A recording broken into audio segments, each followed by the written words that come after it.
Bonjour. Parmi les expressions qui souvent vous posent des problèmes, on trouve ailleurs, d'ailleurs et par ailleurs.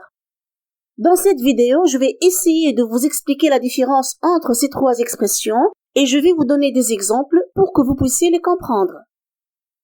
Commençons par ailleurs, qui signifie autre part, dans un autre endroit. Par exemple, je n'ai pas trouvé mes papiers ici, je vais les chercher ailleurs, c'est-à-dire dans un autre endroit ou une autre place. Maintenant d'ailleurs, on l'utilise comme si on va introduire un argument par rapport à une idée qu'on a déjà dit. Exemple, vous savez, je suis nul en calcul. Ah bon? Ah oui, d'ailleurs j'ai eu 5 sur 20.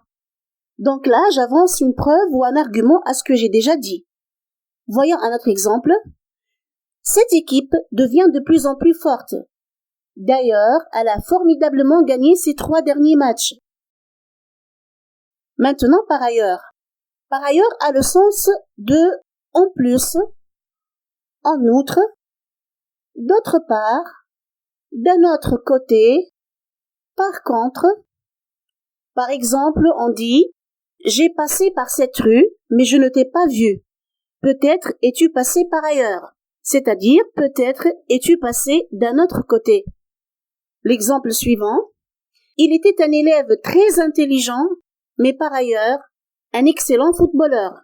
Ou on peut dire, il est très gentil, mais par ailleurs, un peu jaloux.